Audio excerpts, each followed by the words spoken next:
2023년 7월 24일 월요일 경제뉴스 모닝 브리핑을 시작하겠습니다.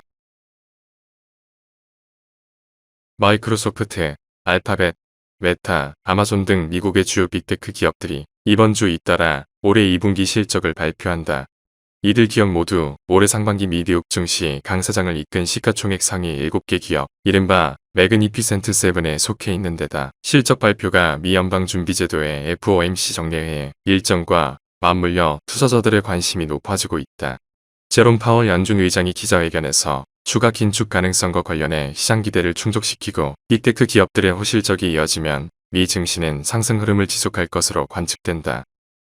다음 뉴스 23일 니혼게이자이 신문 등 일본 현지 언론에 따르면 일본이 23일부터 첨단 반도체 제조 장비 23개 품목에 대해 대중국 수출 규제에 돌입했다. 일본 반도체 장비 업계에서 가장 큰 거래처는 중국이다. 작년 일본의 반도체 제조 장비 수출은 4조 652억 엔이고 이 중 30%가량이 중국 대상이다. 일본 정부의 이번 조치는 사실상 미국과 발을 맞춘 것이라는 평가가 나온다. 네덜란드는 오는 9월부터 첨단 반도체 제조 장비에 대한 수출 규제를 시행한다. 미국과 일본 등의 조치에 대해 중국은 반발하고 있다. 다음 뉴스 23일 한은에 따르면 이날 일본 요코하마에서 열린 제12차 한중일 중앙은행 총재 회의에서 이 총재는 중국인민은행과 일본은행 총재들과 회의를 가졌다. 한중일 3국 중앙은행은 상호 이해와 협력을 증진하고 역내 경제 및 금융 안정을 도모하기 위해 2009년부터 매년 순번제로 개최해오고 있다. 이번 회의는 코로나19로 인해 2019년 이후 4년 만에 열렸다. 이 총재는 한중일 회의 외에도 제28차 EMEAP 총재회의 및 제12차 EMEAP 중앙은행 총재 금융감독기구 수장회의에 참석한다. EMEAP는 동아시아 태평양 지역 중앙은행 간 협력 증진 및 정보 교환을 목적으로 1991년 설립된 중앙은행 간 협의체다. 다음 뉴스 23일 한국거래소에 따르면 지난 21일 금양의 종가는 122만 2,400원을 기록했다. 종가 기준 사상 최고가이자 처음으로 122만원 선을 넘었다. 시가총액은 7조 1,053억 2,500만 원이다. 지난 3에서 21일 채 한 달이 되지 않는 기간 108.16% 급등했다. 업계에서는 최근 금양주가 급등세 이후로 쇼트 스퀴즈 발생을 꼽는다. 가파른 급등세의 KRX는 24일부터 금양을 투자 경고 종목으로 지정한다. 투자 경고 종목은 매수할 때 위탁 증거금을 100% 납부해야 한다. 신용융자를 통한 매수는 불가능하다. 추가로 주가가 오르면 매매 거래 정지 및 투자 위험 종목으로 지정될 수 있다.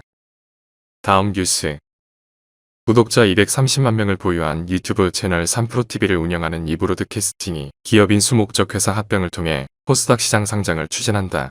거래소의 승인이 이루어지면 합병 여부를 결정하는 주주총회 등을 거쳐 이르면 연내 상장할 계획이다. 기업 가치는 2,500억에서 3,000억 원 사이에서 결정될 것으로 추정된다.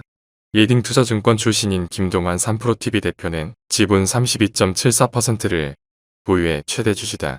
지난해 매출 282억 원, 영업이익 76억 원을 기록했다. 다음 뉴스 최근 집중 호우의 농지 피해로 공급이 줄면서 상추, 깻잎 등의 쌈 채소 가격이 일주일 새 2배로 뛰었고 오이, 애호박, 시금치 등 대부분의 채소류 가격도 강세를 보이는 것으로 나타났다. 한국농수산식품유통공사 농산물유통정보에 따르면 지난 21일 기준 적상추 도매 가격은 4kg에 83,520원으로 지난 14일 가격과 비교하면 일주일 만에 98.3% 올랐다. 같은 기준으로 한 달 전 가격 비교하면 346.6% 상승했고 1년 전과 비교하면 96.5% 올랐다. 채소류 가격 강세는 내달 폭염과 9월 태풍 등 물가 상승 요인이 많이 남아있어 수개월간 더 이어질 가능성이 크다는 전망도 나온다. 지난해에도 8월 폭염과 폭우에 이어 9월 태풍 흰남노까지 영향을 미치면서 배추를 비롯한 대부분의 채소 가격이 치솟아 온라인몰에서 배추김치가 품절되기도 했다. 다음 뉴스 올해 하반기에도 중국발 공급 과잉과 주요 제품 가격 하락으로 석유화학 시황이 더디게 회복될 것으로 예상되면서 한계 사업, 구조조정과 인수합병, 사업부 매각 등 석화업계의 사업 재편 작업이 본격화할 것이라는 전망이 나온다. 석유화학 업체들이 근본적인 체질 개선에 나선 것은 시황이 좀처럼 회복될 기미를 보이지 않고 있기 때문이다. 중국발 공급 과잉과 정유사들의 석화 사업 진출로 하반기 경영 환경도 녹록지 않다.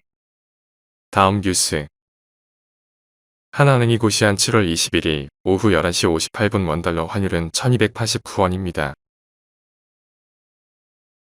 시청해주셔서 감사합니다. 더 좋은 영상을 위해 구독, 좋아요 부탁드립니다.